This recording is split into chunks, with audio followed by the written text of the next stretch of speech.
चलिए डिस्कस करते हैं topic watershed management. Watershed management पे आने से पहले हम जानेंगे कि वाटरशेड क्या होता है। वर्ड वाटरशेड जो है इंट्रोड्यूस किया गया था 1920 में, जिसका मीनिंग है होता है वाटर पार्टिंग बाउंड्रीज। तो वाटर पार्टिंग बाउंड्रीज क्या मतलब हो गया कि जैसे अगर इस पिक्चर में हम देखेंगे तो ये जो इस इन लाइन रेड लाइन जो ये बनी हुई है, ये इस बाउंड्री के अंदर जो पोर्शन दिख रहा है ये एक वाटरशेड है। और इसमें इस साइड की जो स्लोपी एरिया होगा वो स्लोप ऐसे होगा, इधर से स्लोप इधर होगा, और इस बाउंड्री के अंदर का जो पोर्शन है उसको बोलते हैं वाटर शेड, इस बाउंड्री के अंदर।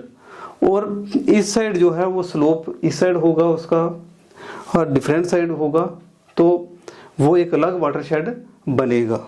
इस जो हम वहाँ पर वर्ड देख रहे हैं कि वाटर पार्टिंग बाउंड्रीज जो है इसमें वाटर शेड में, वहाँ से ये वर्ड इंट्रोड्यूस हुआ था 1920 में। तो वाटर शेड एक ऐसा लैंड एरिया जो जियो हाइड्रोलॉजिकल यूनिट होता है जो कि ड्रेन करता है, जिसमें पानी ड्रेन करता है, बहता है और कंट्रीब्यूट करता है run off to a common outlet.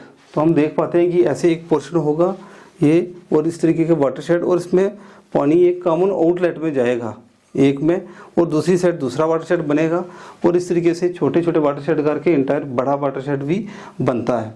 तो वाटर शेड का सिंपली एक एरिया होता है लैंड का जो कि कैच करता है रेन, चाहे वाटर हो या स्नो हो, जो कि ड्रेन करता है into Marsh, streams, reverse, lake और ग्राउंड वाटर में फिर पानी वो बहकर जाता है। तो पहले वो पानी जो है बारिश का चाहे स्नो का वो एक कैचमेंट एरिया पर पड़ता है कॉमन, और फिर एक कॉमन ड्रेनेज सिस्टम में जाकर बहकर जाता है कि जो बड़ा जैसे कॉमन रिवर में बहकर जाएगा, पहले छोटी छोटी स्ट्रीम से इकट्ठा होगा फिर बड़ी रिवर में जाएगा। All lands on earth are part of one watershed और अदर वाटर शेड। अगर जितनी भी लैंड है अर्थ पर वो किसी न किसी वाटर शेड का हिस्सा होती है, चाहे एक का चाहे दूसरे का हिस्सा होती है, और इंटायर अर्थ को भी हम वाटर शेड मानते हैं। Word water shade has different meaning होते हैं इसके।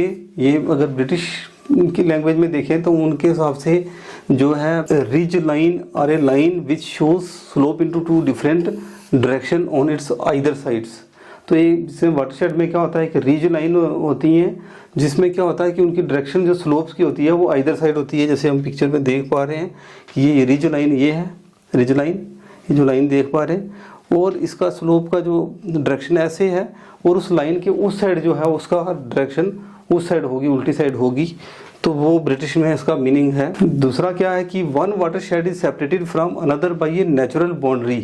तो इसमें इस तरीके से भी समझ सकते हैं कि जो एक वाटर शेड है वो सेपरेट होता है दूसरे वाटर शेड से बाई जो नेचुरल बाउंड्री बनती है, उसको बोलते हैं वाटर डिवाइड और रिज लाइन। जैसे कि हम देख पा रहे हैं कि ये नेचुरल बाउंड्री है जिसको वाटर शेड डिवाइड कहते हैं या रिज लाइन कहते हैं। ये सेपरेटेड करती है एक वाटर शेड को दूसरे से, दूसरी साइड अलग वाटर शेड बनेगा और बीच में रिज लाइन आएगी। इधर इस साइड एक वाटर शेड आएगा, इधर भी रिज लाइन है और इधर दूसरा वाटर शेड बनेगा जिसका स्लोप इधर होगा। अगर अमेरिकन इंग्लिश की बात करें तो उनके हिसाब से वाटर शेड क्या होता है, सिनोनिम इसका होता है टू कैचमेंट और बेसिन।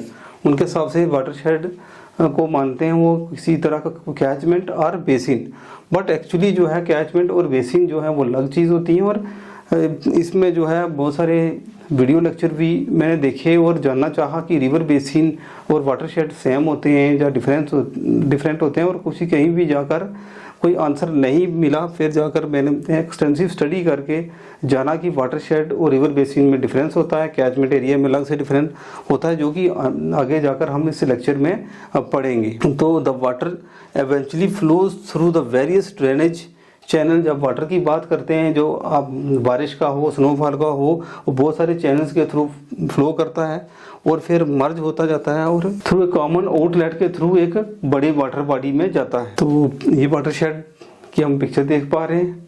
तो इसमें हम एक चीज़ ये देख रहे हैं कि ये क्या है, ये रिवर बह के जा रही है। तो ये क्या है, ये रिवर बेसिन है। अगर इसको पूरे के पूरे को माना तो ये एक रिवर बेसिन है जहाँ एक बड़ा वाटर शेड है। इस वाटर शेड के में छोटे छोटे जो है रिवर्स फ्लो करती होंगी, ट्रिब्यूटरीज होंगी, उनकी स्ट्रीम्स होंगी, तो वो बनाती है सब वाटर शेड।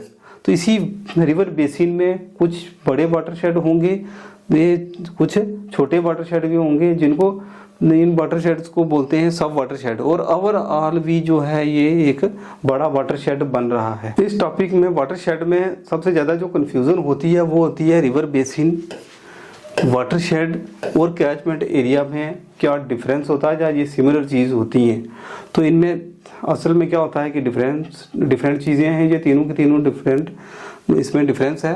तो उसमें पहली बात है रिवर बेसिन होता क्या है। रिवर बेसिन ऐसा पोर्शन होता है लैंड का जो drained by river and it's tributaries, ऐसा जो कि रिवर बेसिन में क्या होता है कि एक रिवर बह रही है तो कॉमन, और उसकी ट्रिब्यूटरीज भी जुड़ी हुई हैं, और बड़ा जो एरिया बनता है वो होता है रिवर बेसिन।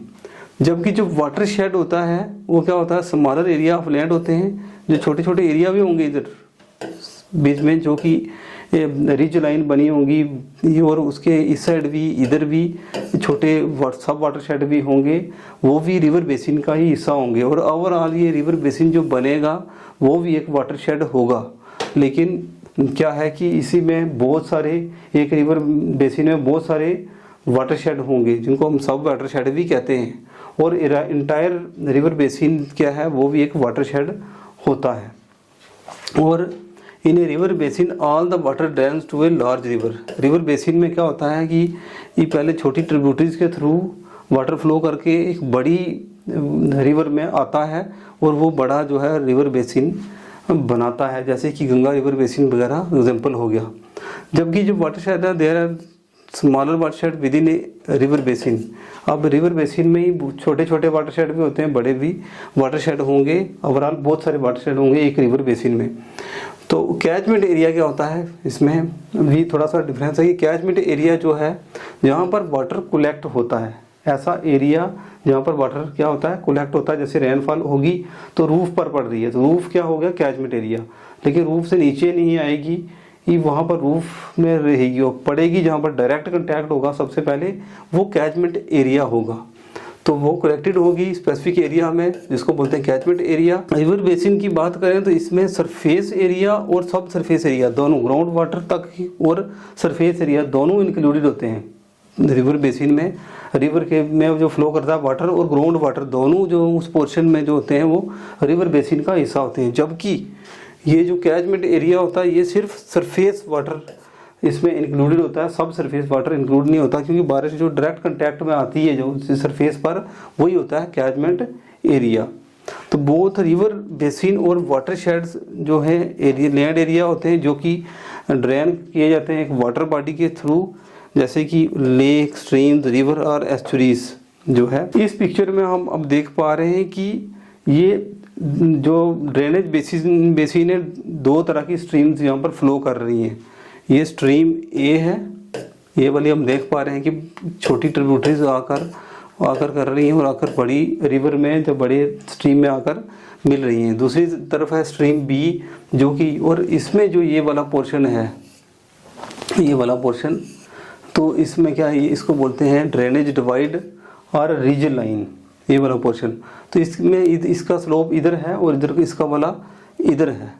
तो इसमें जो है दो रिवर बेसिन बन रहे हैं, एक इधर बड़ा ये वाला जो बन रहा है और दूसरा इधर बन रहा है। और इसके वाटर शेड की बात करें तो दो बड़े वाटर शेड बन रहे हैं, इधर बड़ा वाटर शेड ये बन रहा है, उधर इधर बन रहा है, और इसमें बहुत सारे सब वाटर शेड भी हैं। नेक्स्ट जो देख पा रहे हैं हम गंगा रिवर बेसिन, इसमें बहुत सारी ट्रिब्यूटरीज मिलती हैं आकर गंगा में, और उसके बाद फाइनली जो है गंगा आकर बह कर जाती है और बे ऑफ बंगाल में जाकर मिलती है। तो ये गंगा रिवर बेसिन है, इसमें बहुत सारी ट्रिब्यूटरीज मिलती हैं। तो ओवरऑल देखें तो ये एक वाटर शेड उसको पूरा भी मान सकते हैं गंगा रिवर बेसिन, प्लस इसमें बहुत सारे इस बेसिन में वाटर शेड बनते हैं जिनको सब वाटर शेड कहते हैं। इस एनिमेशन के थ्रू हम जान पाएंगे कि वाटर शेड होता क्या है।